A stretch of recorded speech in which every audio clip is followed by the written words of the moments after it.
Der var en, der fortalte mig en gang, at hvis du skal afholde et møde på en time, så skal du også bruge en time på at planlægge mødet. Jeg siger ikke, at man skal bruge 2 år på at planlægge byggeri, men der er rigtig god værdi i at sætte sig ned og bruge noget tid på at planlægge. Fordi det er der, du vinder hele din byggesag. Det er at skille den ad og få den samlet rigtigt igen i de rigtige processer.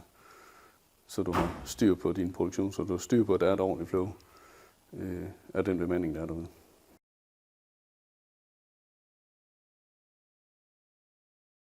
Jamen altså, min holdning er jo fuldstændig soleklar, altså at det er det eneste rigtige værktøj, man skal bruge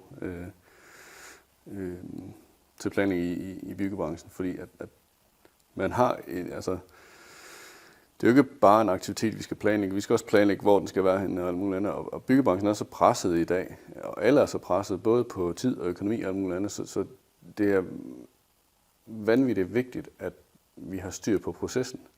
Og har vi styr på processen, hvor at man kan sige, når en håndværker han går i gang i lejlighed nummer 1, så skal han kan fortsætte til lejlighed nummer 180, når han er færdig, uden at skal have en hel masse stop undervejs. Og der er cyklogramplanlægning var, altså i min verden, det er et rigtigt værktøj, som giver det rigtige overblik, og som også er let læseligt og let forståeligt for håndværkerne.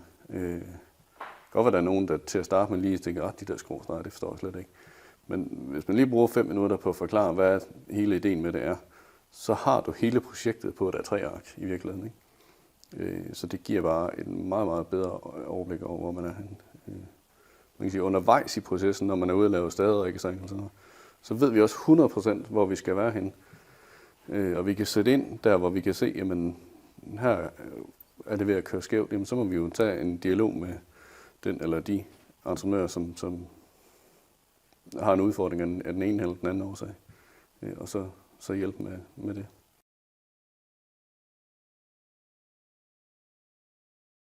En Gantt-tidsplan, det kan være fint nok, hvis du skal bygge en garage. Det er et simpelt byggeri, det er én ting af den. Men når du skal have 200 håndværkere eller 100 håndværkere på en byggeplads, så har du bare ikke det samme overblik. Fordi altså, hvis du skal lave en Gantt-tidsplan for 180 lejligheder, så ender du op i noget, der ligner 3700 aktiviteter eller sådan et eller andet. Og dem printer du ud, de står jo på linje nedad. Og så kan det være, at en maler han skal være 2 steder på en gang. Han skal spartle i en eller anden opgang. Det er så på side 3 på et A0-ark. Han skal så også slutmale, men det er så hen på side 7 på et A0-ark. Og så finde de der, for de der 2 koblet sammen, så er det nu samme tid, eller kan jeg bruge de samme mænd, eller er det en anden mand, jeg skal på, eller sådan noget. Det kan de bedste planlæggere heller ikke overskue, af min påstand. Det er jo ikke et spørgsmål om, at folk er dårlige til at planlægge. Det er bare et spørgsmål om, at der er ingen mennesker, der kan overskue så komplekse tidsplaner, som vi har i dag.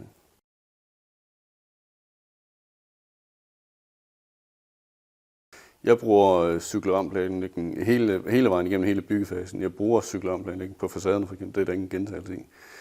Altså, den kan godt variere en hel masse gange. Jeg bruger også cyklogramplanlægning som en del af min byggepladsplanlægning. Den varierer også, og der er ikke noget, der ligesom gentager sig på den, fordi det hele rykker sig til forskellige adressefelter og sådan noget. Og man kan sige, det er jo ikke et spørgsmål om gentagelse, det er jo et spørgsmål om at planlægge de mennesker, man har til rådighed, planlægge deres tid mest effektivt. Så behøver det ikke at være et spørgsmål om, at de skal gentage tingene. De kan sagtens være på et sygehus, hvor man skal lave en operationsstue, så skal de over lave en sengestue, eller et erhvervsbyggeri, hvor at der er en etage med små lokaler og en stor etage.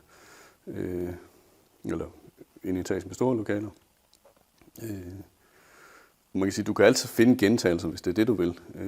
Men jeg mener ikke, at det er gentagelsen, der gør, at cyklogramplanlægning er godt. Det giver et meget lækker billede, når man har gentagelser inde i det, og sådan noget af cyklogramplanlægning, men du kan bruge den til det hele.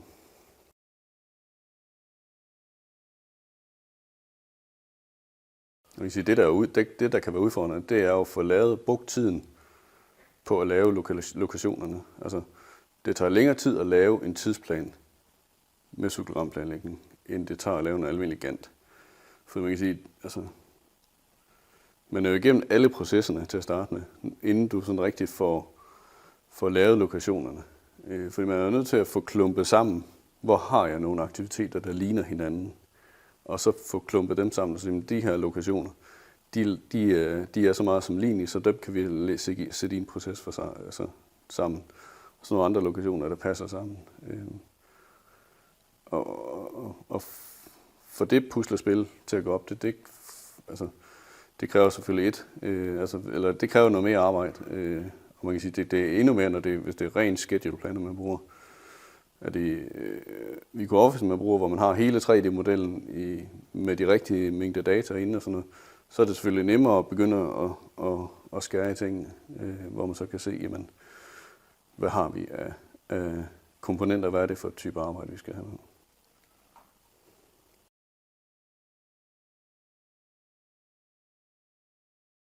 Jeg har ikke stødt på modeller endnu, hvor jeg mener, at de har haft den tilstrækkelige information til at kunne bruge til den tidsplan, jeg vil have. Vi er på vej derhen, men der mangler stadigvæk en mængde data i modellerne, og en sikkerhed på, at vi får navngivet de rigtige bygningsdele korrekt.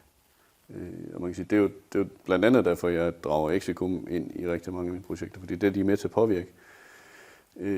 Det kan godt være, at det ikke lige virker på det ene projekt, men så er det i hvert fald nogle mennesker, som er blevet bevidst om til et andet projekt. Og på et eller andet tidspunkt er min tro jo, at det kommer til at gavne, at folk bliver bevidste om, at det er vigtigt, at vi får de rigtige data ind i modellerne, så vi kan lave de rigtige tidsplaner, altså sammenbygget med modellerne.